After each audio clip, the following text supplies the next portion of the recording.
പ്രിയപ്പെട്ടവരെ, നമസ്കാരം.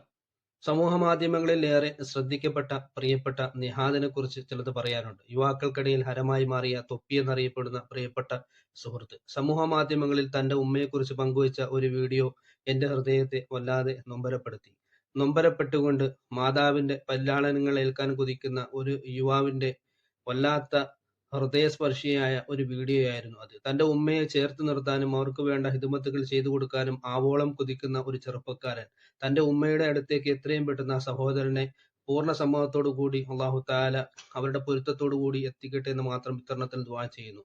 ഏതൊരു വ്യക്തിയെയും നമ്മുടെ സമൂഹം ഭൂതകാലത്തെ ആസ്പദമാക്കിയാണ് ഇന്നും വിലയിരുത്താറുള്ളത്. 1000 നന്മകൾ ചെയ്താലും ഒരു തെറ്റ് സംഭവിച്ചു പോയെങ്കിൽ ആ തെറ്റിലേക്കാണ് എല്ലാ സമൂഹവും കണ്ണുവെക്കുന്നത്.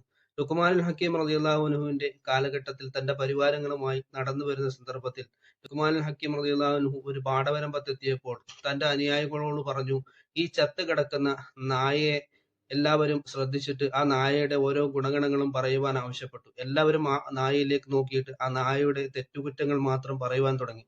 ചില ആളുകൾ പറഞ്ഞു വല്ലാത്ത ഗന്ധമാണ്, ചില ആളുകൾ പറഞ്ഞു കണ്ണുകൾ ചീഞ്ഞളിഞ്ഞിരിക്കുന്നു, ചില ആളുകൾ പറഞ്ഞു തോലുകൾ വല്ലാതെ ഉണങ്ങിപ്പോയിരിക്കുന്നു. അങ്ങനെ കുറ്റങ്ങൾ മാത്രം പറഞ്ഞു തന്ന യുവസമൂഹത്തിന് മുന്നിലേക്ക്, തന്റെ അനുയായികളുടെ മുന്നിലേക്ക് ലുക്മാനുൽ ഹക്കീം റളിയല്ലാഹു അൻഹു കടന്നു വന്നുകൊണ്ട് പറയുകയാണ്, ഈ നായയുടെ പല്ലിന് എന്തൊരു സുഗന്ധമാണ്, വല്ലാത്ത സുഗന്ധമാണ് ഈ പല്ലിന്, വല്ലാത്ത ചന്തമാണ്, വല്ലാത്ത തിളക്കമാണ് ഈ പല്ലിനെന്ന് പറഞ്ഞപ്പോൾ കൂടെ നിന്നവരെല്ലാം ആശ്ചര്യപ്പെട്ടുപോയി.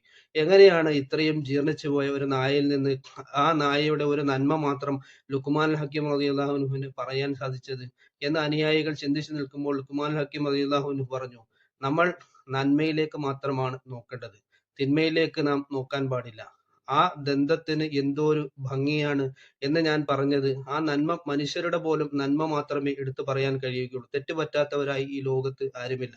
അപ്പോൾ ഈ ഒരു വലിയ സന്ദേശം ജനങ്ങളിലേക്ക് എല്ലാവരും ഷെയർ ചെയ്ത് ഈ ചാനൽ ഒന്ന് സബ്സ്ക്രൈബ് ചെയ്യണം എന്ന് മാത്രം പറഞ്ഞുകൊണ്ട് എന്റെ വാക്കുകൾക്ക് തൽക്കാലം വിടാം.